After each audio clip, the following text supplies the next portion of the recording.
من الأنبياء والمرسلين والشهداء والصالحين خصوصا إلى السلطان الأولياء الشيخ عبد القادر الجيلاني والشيخ أحمد الرفاعي والشيخ بهاء الدين النقشبندي وشيخنا عبد الله الهرري وإلى أرواح مؤسس جمعية نهضة العلماء الشيخ محمد هاشم أشعري والشيخ بسر سنسوري والشيخ عبد الوهاب حسبوه وإلى أرواح جميع أهل القبور من المسلمين والمسلمات. الفاتحة. أعوذ بالله من الشيطان الرجيم. بسم الله الرحمن الرحيم.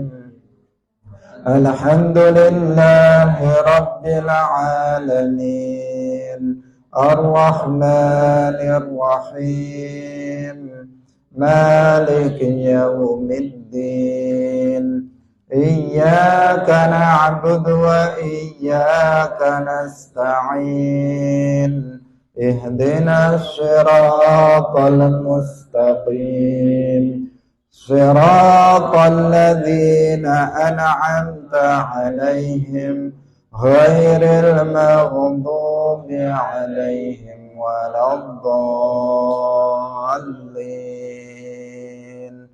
Amin. Hadirin hadirat kaum muslimin muslimat, pemirsa Madu TV rahimakumullah. Alhamdulillah, kita bersyukur kepada Allah Subhanahu wa taala. Pagi hari ini Allah Subhanahu wa taala masih melimpahkan nikmat-nikmatnya kepada kita semuanya, terutama nikmat taufik. Karena dengan taufik dari Allah Subhanahu wa taala kita memiliki kekuatan, kita memiliki kemampuan untuk bisa hadir dalam majelis ilmu, salah satu majelis ketaatan yang paling utama. Semoga Allah Subhanahu wa taala memberikan keistiqomahan kepada kita, senantiasa bisa menjalankannya terus-menerus sampai ajal menjemput kita. Amin ya rabbal alamin. Salawat dan salam semoga tetap terlimpahkan kepada makhluk yang paling mulia secara mutlak, yaitu Nabi Muhammad sallallahu alaihi wasallam, yang tidak ada yang diutus setelah beliau, tidak ada yang diangkat menjadi nabi setelah beliau, khatamul anbiya wal mursalin. Demikian juga para sahabatnya, keluarganya, serta seluruh umat Islam yang mengikuti beliau ila yaumil qiyamah. Hadirin rahimakumullah, mari kita ikhlaskan niat kita masing-masing, kita ngaji lillahi ta'ala. Kita masih pada pembahasan Kitabul Buyu', bab menjelaskan tentang beberapa jual beli yang diharamkan. Jadi beberapa bentuk jual beli yang diharamkan.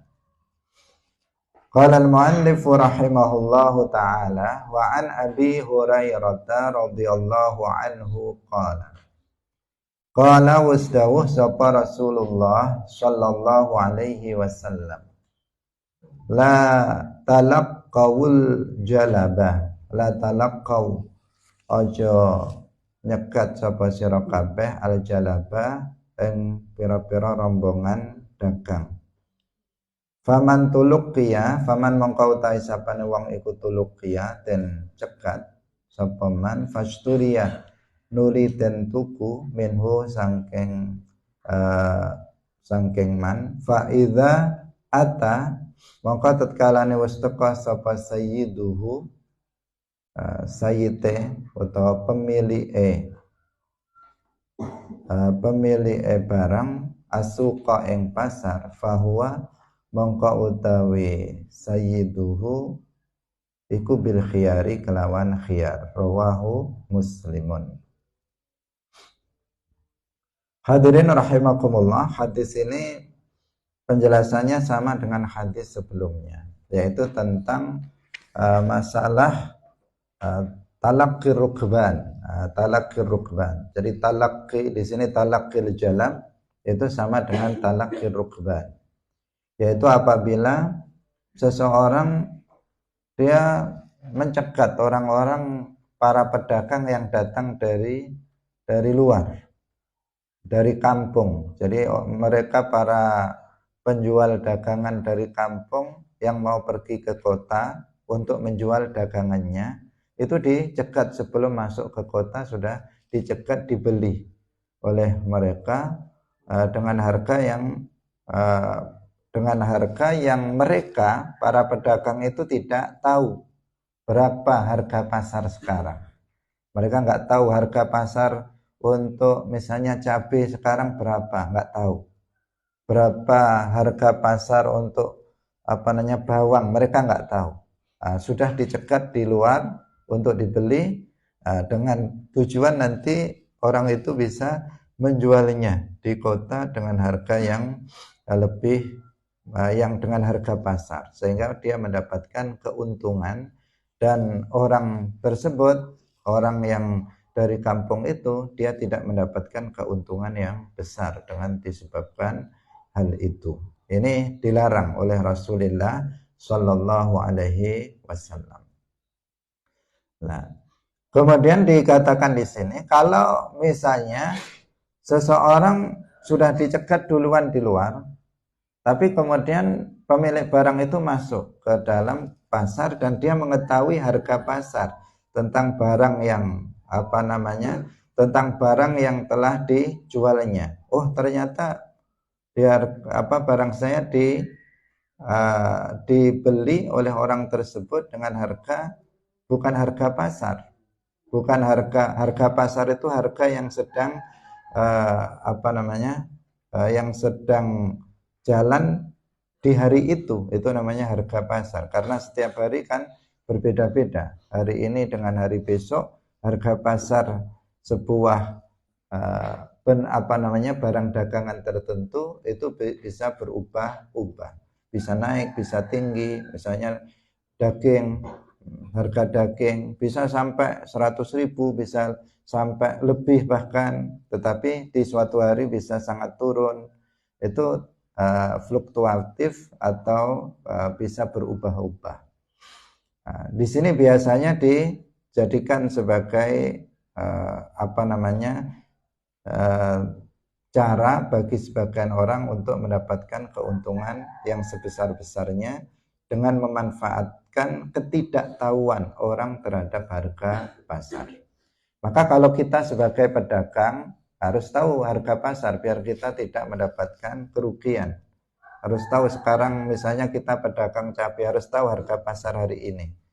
Nah, kita pedagang daging harus tahu agar kita itu nanti tidak dirugikan dengan sebab ketidaktahuan tersebut. Nah, di sini dikatakan ketika dia sudah dicegat tadi, sudah dibeli di luar pasar, ketika dia masuk pasar dia baru tahu harga pasarnya ternyata sekian.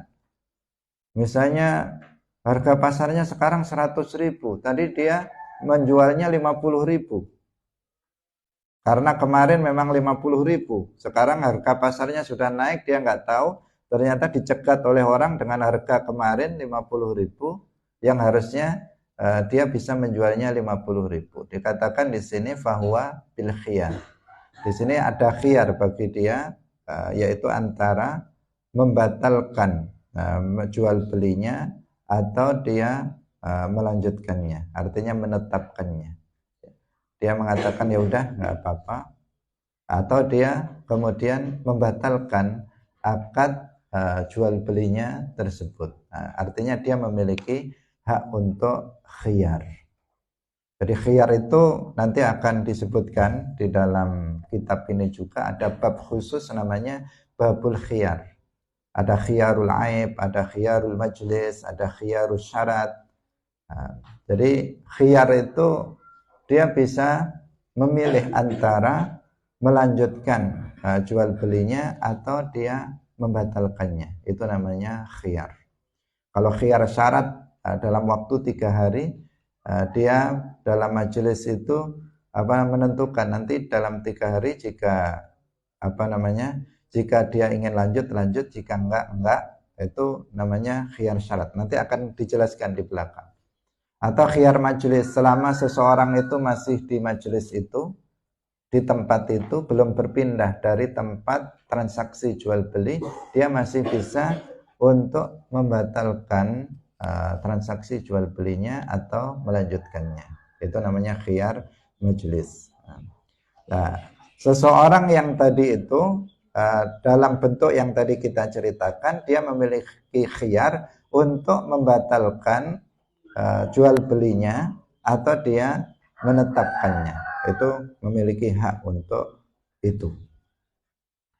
Kita lanjutkan lagi.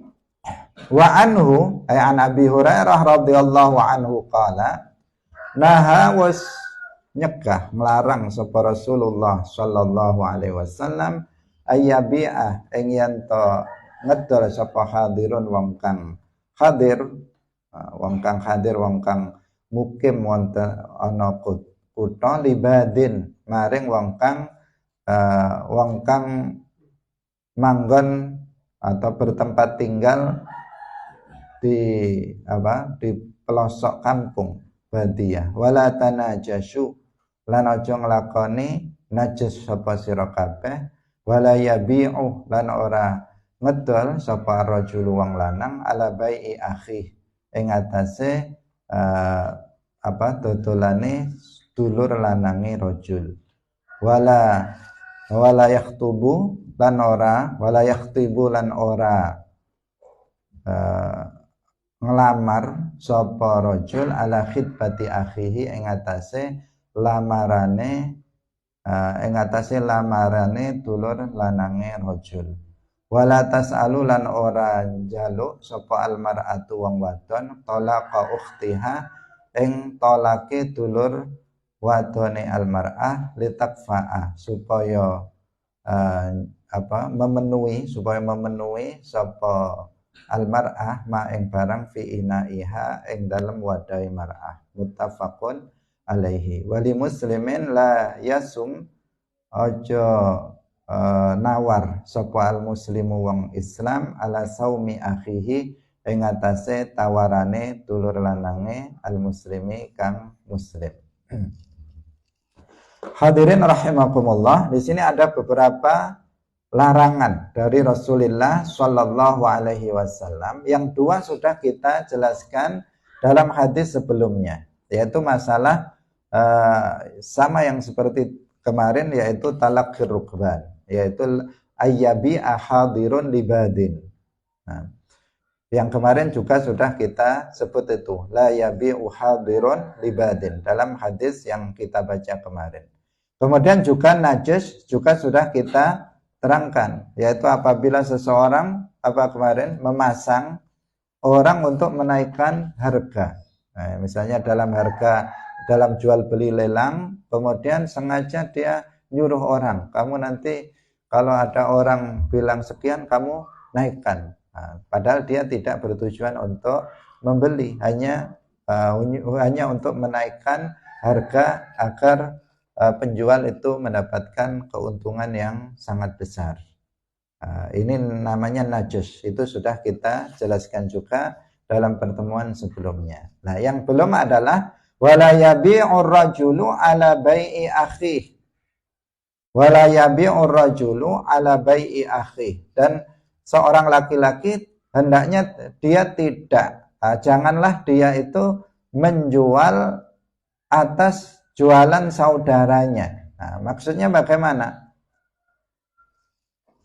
Yaitu apabila misalnya ada seseorang yang sudah melakukan transaksi jual beli.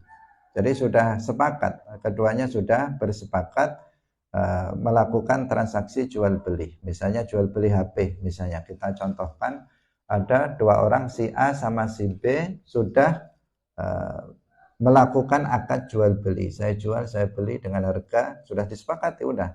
Tetapi masih dalam masa khiyar.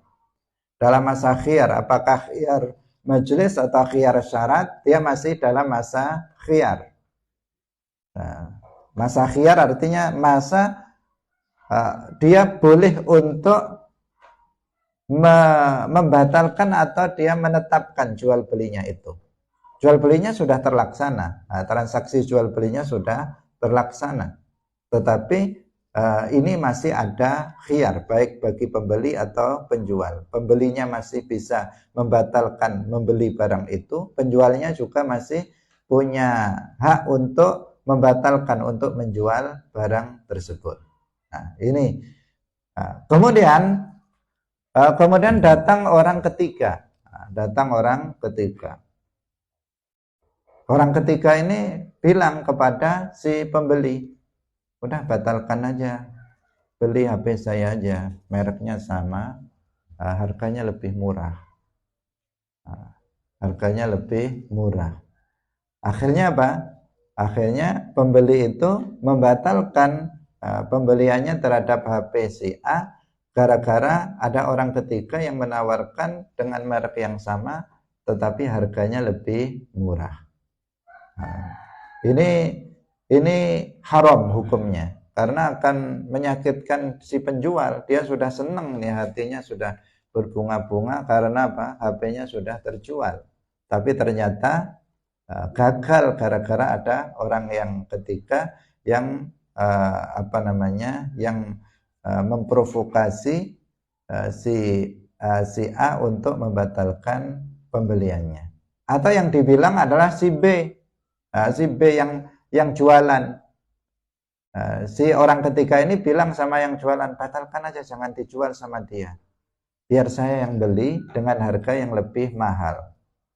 Dengan harga yang lebih mahal. Maka kemudian penjual membatalkan untuk menjual HP-nya kepada si A. Kenapa? Karena dia diprovokasi oleh orang ketiga dengan harga yang lebih mahal. Di masa khiyar memang boleh seseorang membatalkannya, tetapi ini permasalahannya kan ada orang ketiga yang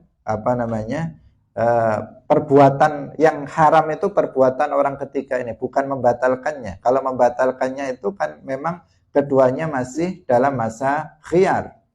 Tetapi yang nggak boleh itu orang ketiga yang memprovokasi dua orang yang sudah melakukan transaksi jual beli dan masih dalam masa khiyar untuk membatalkan pembeliannya atau membatalkan penjualannya.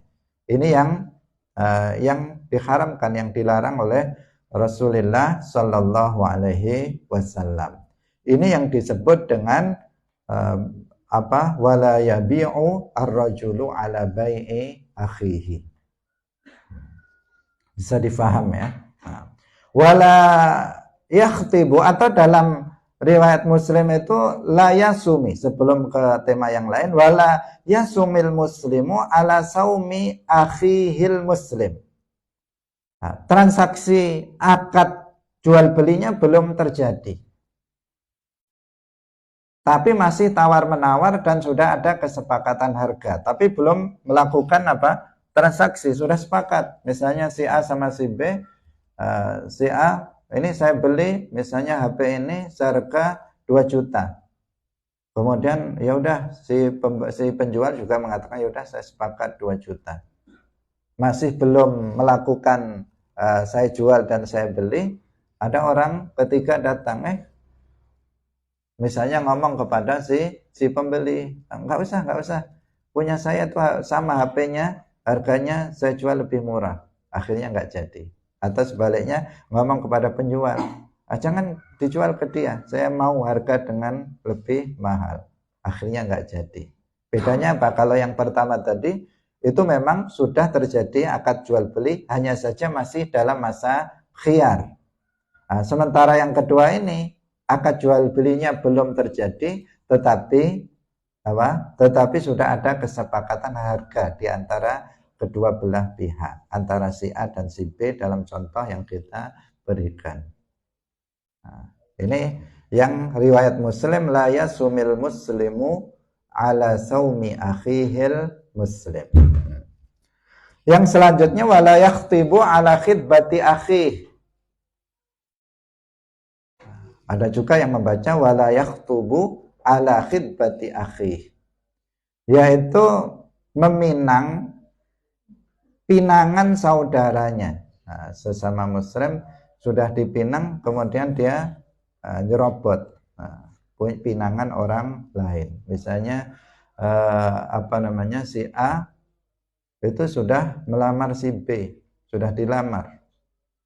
Dan lamarannya sudah diterima, bukan nggak diterima, sudah diterima, sudah saya terima. Melamar itu ya mengajak nikah. Jadi si A sudah mengatakan kepada si B atau kepada bapaknya untuk menikahi si B itu, dan si B sudah setuju, bapaknya juga sudah setuju, saya terima, sudah dilamar dan lamarannya sudah diterima. Nah, kemudian ada si C yang laki-laki yang lain itu kemudian tiba-tiba melamar perempuan itu.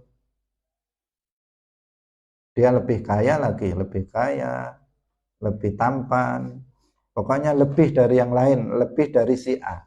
Nah, kan bisa goyah ini, perempuan ini kan bisa goyah. Apalagi kalau kaya, perempuan kalau lihat yang kaya cepat goyah misalnya. Jadi dia bisa goyah dan bisa berpindah kepada si C ini. Apa yang dilakukan oleh si C itu hukumnya haram. Hukumnya haram. Kenapa? Dia sudah tahu. Beda kalau nggak tahu. Dia sudah tahu kalau si B ini sudah dilamar, sudah dipinang oleh si A dan sudah diterima, tetapi dia masih masuk untuk meminang si B itu. Perbuatan ini adalah namanya meminang, pinangan saudaranya sesama muslim, hukumnya haram. Karena apa? Ya kan menyakiti si A. Si A apalagi kemudian ternyata diterima lagi oleh si B. Nah, ini kan bisa tersakiti, bahkan bisa stres ya.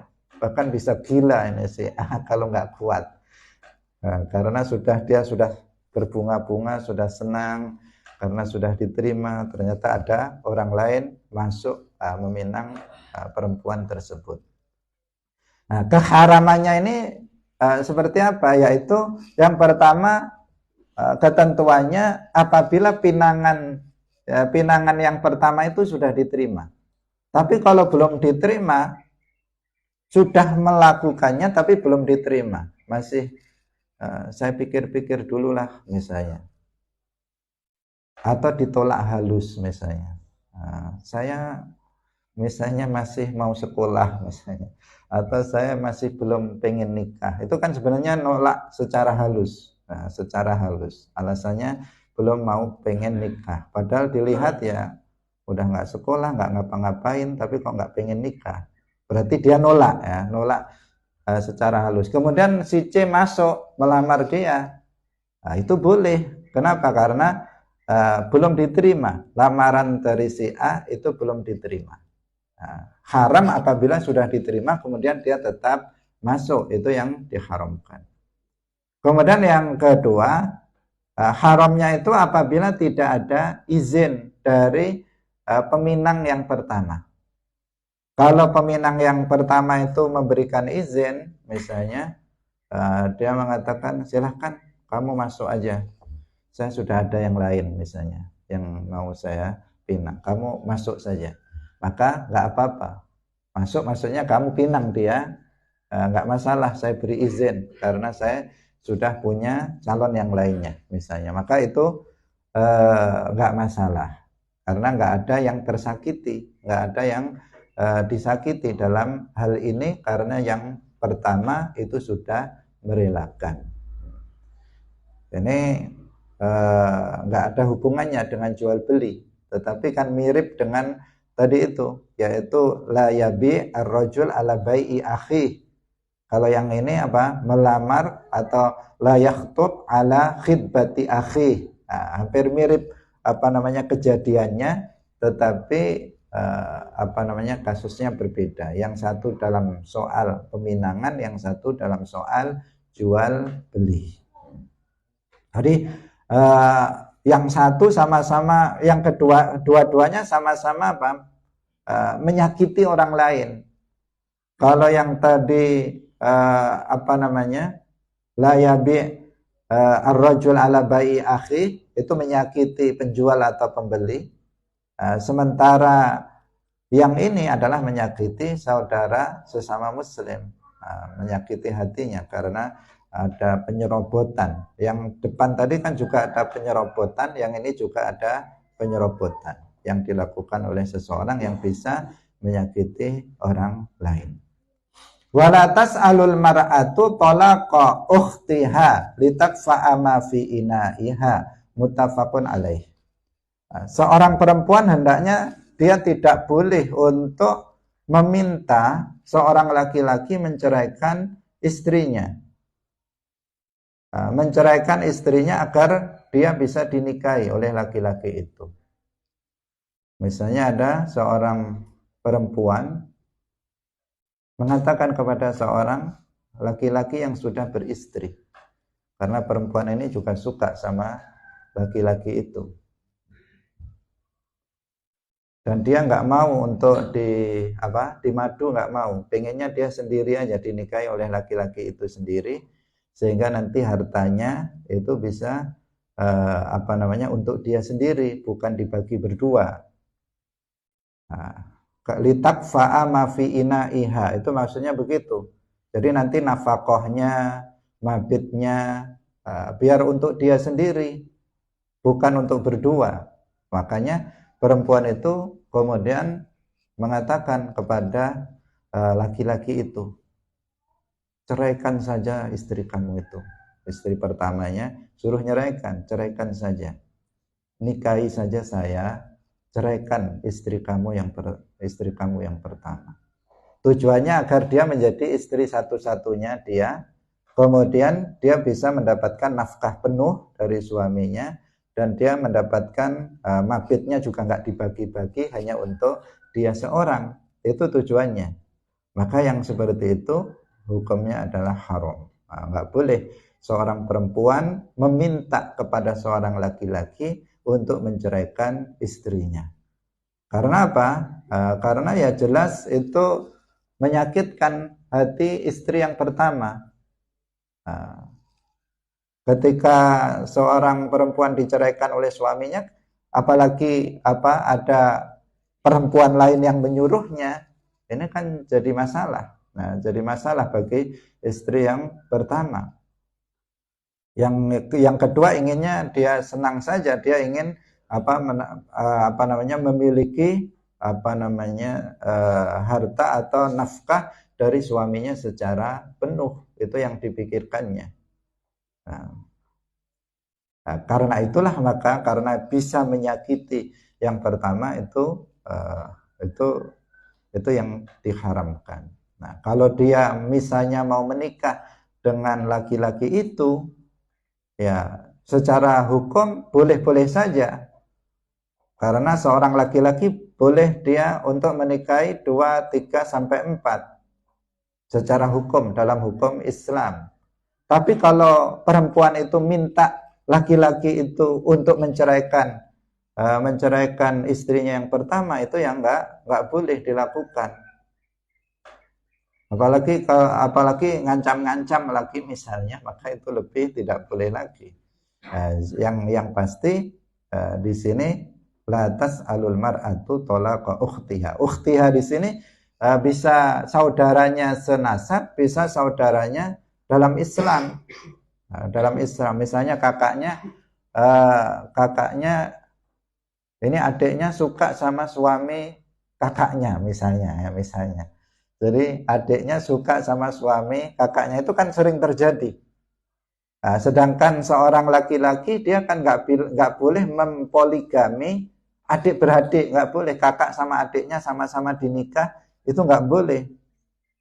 Dulu dalam syariat Nabi Yakub pernah diperbolehkan, tetapi dalam syariat Nabi Muhammad mempoligami 2 perempuan adik kakak senasab itu tidak diperbolehkan, haram.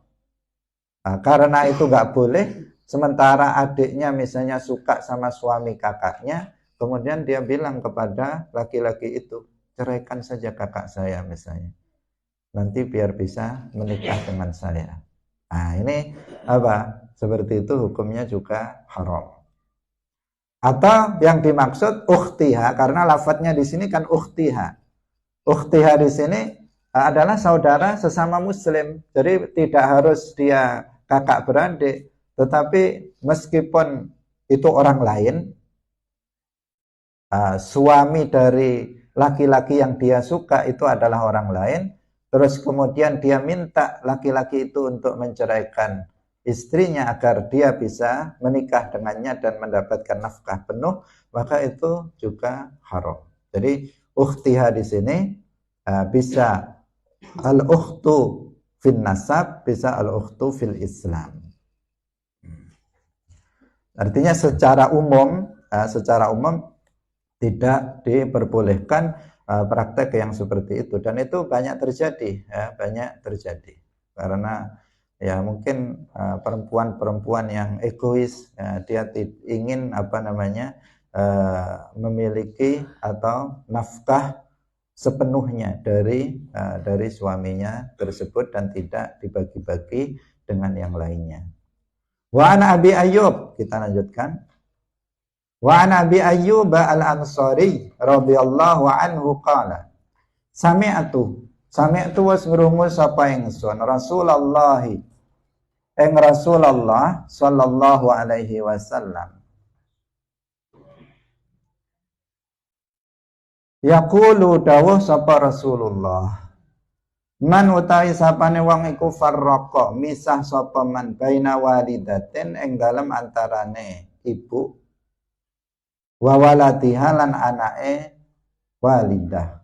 Farraqa mongko misah sapa Allah Gusti Allah bainahu ing dalem antarane man wa baina ahibbatihi lan ing dalem antarane kekasih man yaumal qiyamati ing dalem dina kiamat. Rawahu Ahmad wa sahahahu Tirmidzi wal Hakim lakin fi isnadihi maqal wa lahu syahid.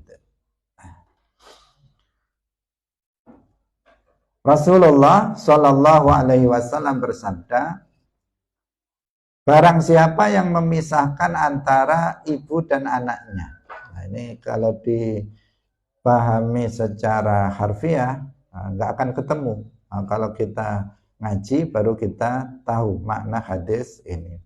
Nah, walidah di sini yang dimaksud adalah budak perempuan, ya, amat. Nah, amat yang memiliki anak. Ini kan masalah jual beli. Yang farraqa di situ adalah artinya memisahkan keduanya dalam jual beli. Anak yang dimaksud anak yang belum mumayyiz, belum mumayyiz. Jadi anaknya juga yang dimaksud bukan ibu, itu bukan ummul walad yang kemarin kita sebut, karena kalau ummul walad anaknya merdeka, ya kan? Ibunya nggak boleh dijual. Kemarin sudah kita bahas. Kalau misalnya ada seorang budak perempuan kemudian digauli oleh sayyidnya, kemudian melahirkan seorang anak, maka anaknya merdeka, ibunya itu tidak boleh dijual. Tidak boleh dijual.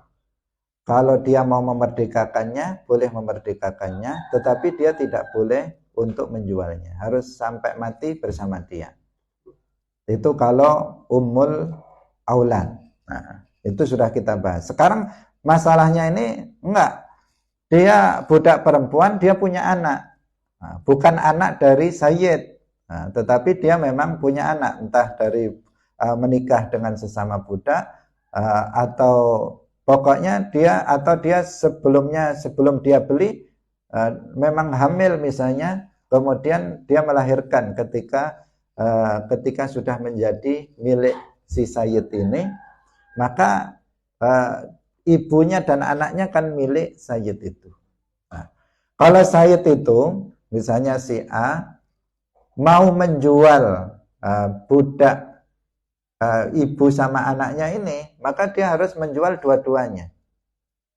Nggak boleh misalnya dijual salah satunya. Misalnya ibunya dijual, anaknya enggak. Padahal anaknya masih bayi, masih balita, belum mumayyiz. Anak kan butuh ibu. Kalau ibunya dijual, terus anaknya enggak dijual, nanti bagaimana? yang ngurus anaknya ini? Atau anaknya dijual, ibunya nggak dijual? Atau ibunya dijual sama si A, bapaknya apa namanya? Ibunya dijual sama si A, kemudian anak balitanya itu dijual kepada si B misalnya. Kan dipisah. Yang satu di sana, yang satu di sana. Nah, ini nggak boleh. Yang seperti itu namanya tafriq. Ini memisahkan. Kecuali kalau sudah balik, anaknya misalnya sudah mumayyiz, sudah dewasa. Itu beda lagi. Ini masalahnya kalau masih bayi, masih balita, belum mumayyiz, ini kan dia nggak bisa mandiri. Dia makannya harus ada yang ngasih makan, dia mandi harus ada yang mandiin, karena memang masih bayi di sini, masih butuh seorang ibu. Maka jangan dipisah dalam jual beli antara ibu dengan anaknya. Ini yang dimaksud man farraqa baina walidatin wa waladiha farraqallahu bainahu wa baina ahibbatihi yaumal qiyamah. Nanti pada hari kiamat orang yang melakukan yang seperti itu akan dipisahkan dengan orang-orang yang dicintainya pada hari kiamat. Itu tentu saja kita nggak menginginkan seperti itu. Kita ingin nanti pada hari kiamat kita dikumpulkan dengan orang-orang yang kita cintai, dengan keluarga kita, istri, anak-anak kita. Itu kita bisa berkumpul nanti pada hari kiamat di dalam surga. Itu cita-cita kita, keinginan kita. Tapi kalau ada seseorang melakukan praktek jual beli dengan cara menjual budaknya dengan memisahkan antara ibu dan anaknya yang belum mumayyiz, maka hukumannya nanti di akhirat adalah dia dipisahkan dengan orang-orang yang dia cintai. Ini ya. Jadi nggak boleh memisahkan antara ibu dan anaknya yang belum mumayyiz dalam jual beli. Prakteknya tadi sudah kita jelaskan. Ini dijual ke sana, ini dijual ke sana. Atau misalnya yang satu dijual, yang satu enggak, itu yang tidak diperbolehkan. Kalau mau menjual dua-duanya ke satu orang, itu boleh. Nah, ini ibu sama anaknya saya jual kepada kamu misalnya, maka itu boleh. Amat ya, bukan manusia merdeka, bukan. Kalau manusia merdeka sudah kita jelaskan, nggak bisa untuk diperjualbelikan. Nah, sampai sebagian ulama itu mengatakan termasuk binatang ya, binatang, misalnya sapi. Sapi baru melahirkan. Anak sapi itu belum mandiri. Dia masih nyusu sama induknya. Itu juga nggak bisa dijual dengan dipisahkan induk dengan anaknya. Kalau mau jual dua-duanya ke satu orang bisa. Tapi kalau ke induknya sendiri, anaknya sendiri, itu nggak bisa. Artinya nggak boleh dalam syariat Islam, karena si anak sapi ini misalnya ini masih membutuhkan kepada induknya. Jadi itulah indahnya ajaran Islam. Benar-benar Islam itu menjaga jangan sampai seseorang itu menyakiti hati orang lain. Jangan sampai ada yang dirugikan. Jangan sampai ada yang tertipu. Jangan sampai kemudian ada yang menderita gara-gara jual beli yang dilakukan oleh seseorang. Wa an Ali bin Abi Thalib, ini dalam permasalahan yang sama. Wa an Ali bin Abi Thalib bin radhiyallahu anhu qala wasdawuh sapa Ali bin Abi Thalib, amarani was perintah ing ingsun sapa Rasulullah sallallahu alaihi wasallam an abi'a ing yen ta'addal sapa ingsun ghulama ini ing budak loro akhawaini kang seduluran karone fabi'tuhuma nuli ngedol sapa ingsun ing ghulamain. Fa farraqtu nuli misah sapa ingsun bainahuma ing dalam antarane ghulamaini akhawaini. Fa dzakartu nuli nutur sapa ingsun zalika ing mangkono-mangkono baik alin nabi maring kanjeng Nabi sallallahu alaihi wasallam. Faqala nuli dawuh sapa kanjeng Nabi adrikhuma nyusula sapa sira ing ghulamain fartaji'huma nuli balekna sapa sira ing ghulamain wala tabi'huma lan aja ngedol sapa sira ing ghulamain ila jami'an kejaba sekabehane. Rawahu Ahmad wa rijaluhu thiqat wa qad sahahahu Ibnu Khuzaimah wa Ibnul Jarud wa Ibnu Hibban wal Hakim wa Tabarani wa Ibnul Qattan. Ini hampir mirip dengan sebelumnya, tetapi sekarang bukan antara ibu dan anaknya, tetapi antara dua budak yang bersaudara. Jadi kisahnya bagaimana? Nabi itu memiliki budak, dua orang budak. Kemudian beliau ingin untuk menjualnya. Jadi Nabi ini menunjukkan kemarin yang kita sampaikan bahwa Islam datang bukan untuk menghapus perbudakan. Nabi sendiri memiliki budak. Dan Nabi suatu ketika ada dua budak Nabi yang ingin beliau jual dan beliau mewakilkannya kepada Ali bin Abi Thalib. Memerintahkan kepada Sayyidina Ali bin Abi Thalib untuk menjualkan dua budak beliau. Kemudian dua budak itu dibawa dan dijual. Ternyata Sayyidina Ali bin Abi Thalib menjualnya itu dengan cara dipisah. Yang satu dijual ke sana, yang satu dijual ke sana. Yang satu dijual kepada si fulan, yang satu dijual ke si fulan yang lain. Dipisahkan antara dua budak ini yang padahal dua budak ini bersaudara. Adik kakak. Ini budaknya adik kakak, bukan orang lain. Kalau orang lain jelas boleh ya. Kalau misalnya dua budak ini tidak bersaudara, jelas boleh dipisahkan. Yang satu dijual ke sana, yang satu dijual ke sini boleh. Ini masalahnya keduanya ini adalah bersaudara. Nah, Sayyidina Ali menjualnya secara terpisah. Kemudian disampaikan apa yang dilakukan oleh Sayyidina Ali itu disampaikan kepada Nabi. Dan Nabi kemudian mengatakan susul balikkan lagi. Kamu jangan jual keduanya kecuali seluruhnya, maksudnya harus dua-duanya kamu jual kepada satu orang. Jangan dijual kepada orang yang berbeda. Itu maksudnya Nabi. Artinya balikkan lagi dua budak itu, nggak boleh jual beli seperti itu, menjual dua bersaudara dengan dipisahkan. Nah, karena apa ya, namanya saudara ya, saudara itu ya pengennya kan kumpul, kakak dengan adik pengennya kumpul, meskipun nanti dijual ke orang lain tetap kumpul di sana, dijual lagi ke orang lain tetap kumpul di sana. Nanti kalau misalnya dipisah-pisah bisa kehilangan jejak, padahal dia bersaudara ya kan. Misalnya yang satu dijual kepada si A, kemudian yang satu dijual kepada si B. Rumahnya berjauhan lagi. Berjauhan. Mereka tidak bisa saling mengunjungi. Sudah begitu sama si B dijual lagi kepada yang lainnya. Akhirnya kehilangan jejak. Mana saudara saya itu? Sekarang di mana posisinya? Kan dia akan sedih. Dia akan susah jika kemudian hubungan di antara kedua saudara itu menjadi terputus gara-gara dijual secara terpisah.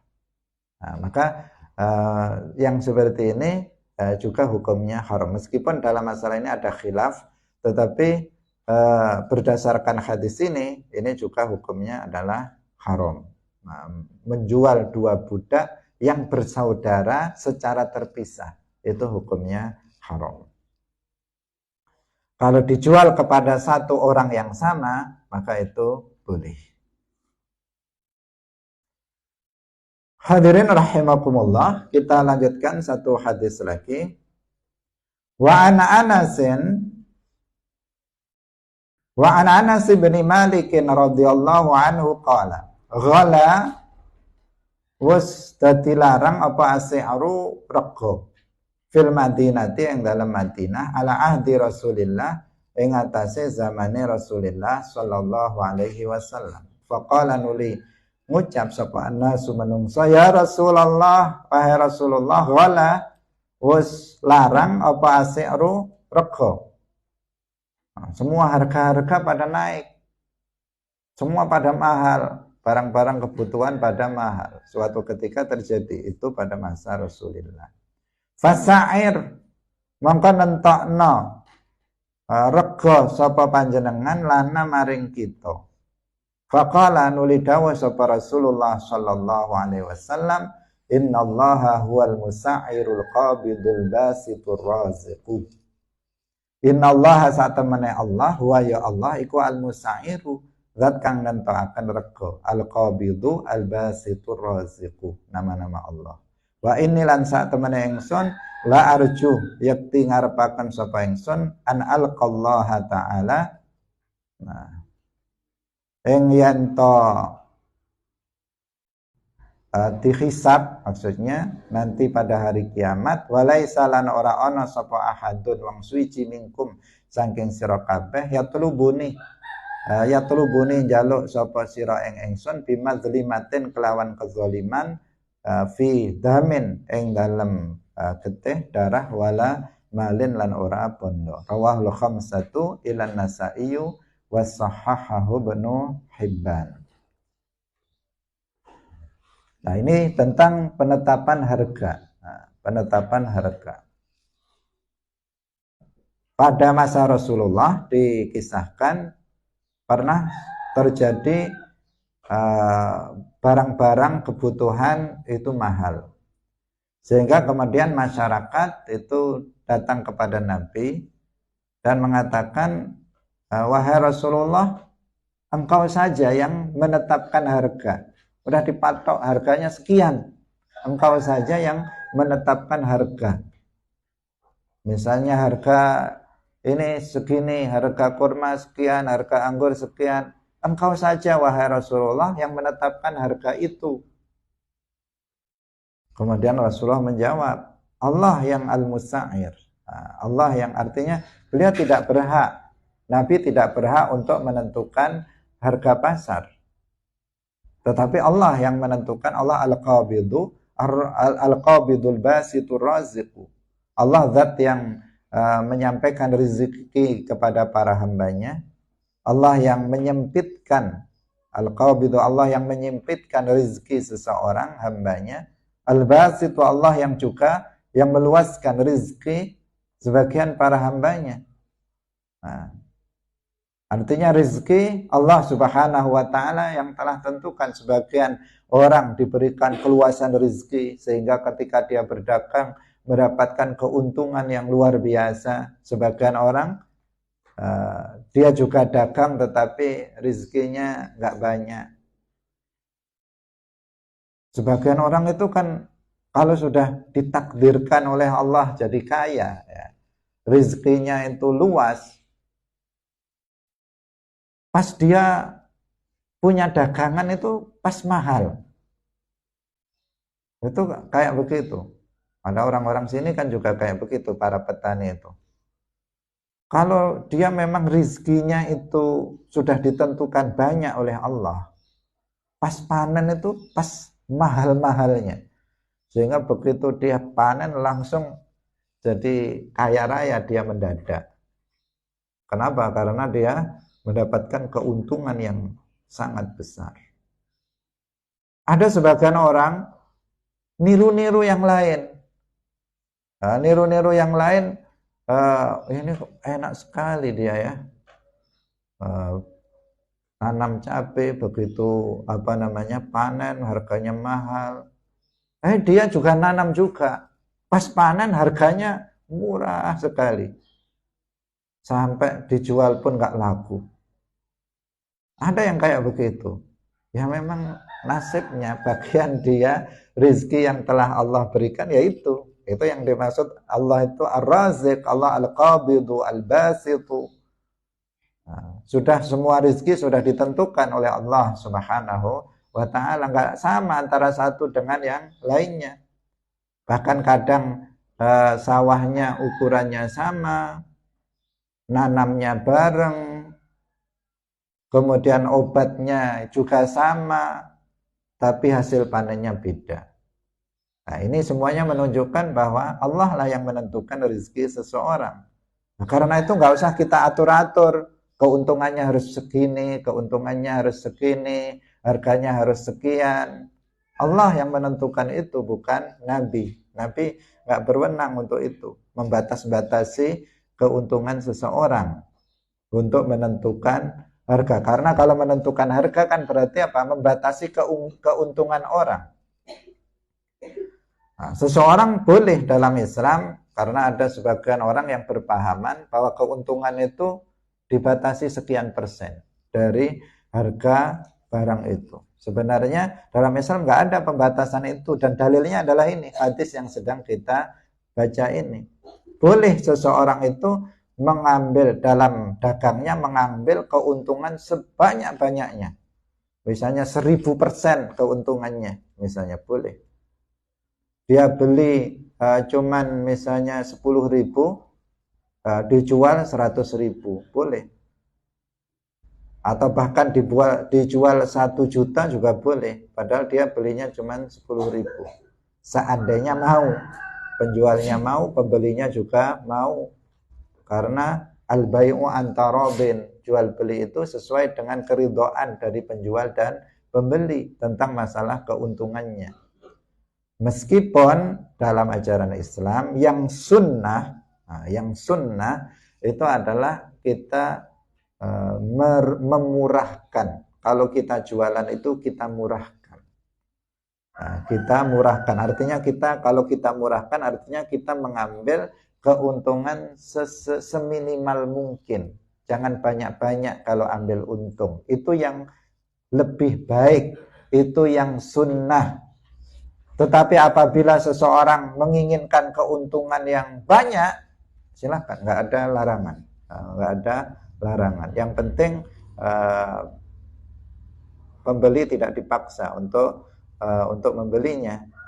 Dia memang sukarela untuk membelinya dan keduanya memang mau untuk membelinya. Terkadang kan seseorang itu melihat bukan hanya sekedar harganya, tetapi melihat nilai dari barang tersebut.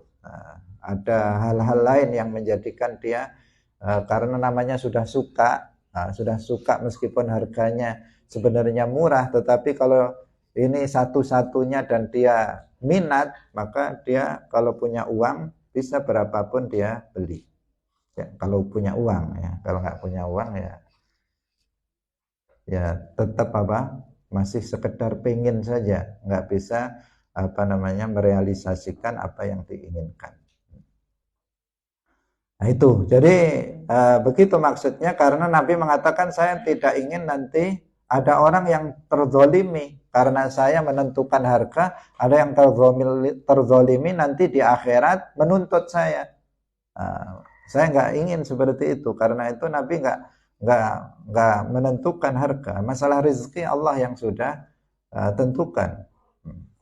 Ada yang diberi rezeki banyak, ada yang diberi rezeki sedikit, Allah yang menentukannya, bukan Rasulullah Sallallahu Alaihi Wasallam. Hadirin rahimakumullah, waktu sudah habis, semoga bermanfaat bagi kita semuanya. Barakallahu fikum, wallahul muwaffiq ila aqwamit thariq. Wassalamualaikum warahmatullahi wabarakatuh. La ilaha illallah. Allahumma salli ala sayyidina Muhammad wa ala alihi wa sahbihi wa sallim. Rabbi ghfirli wa liwalidayya wa lil mu'minina wal mu'minat.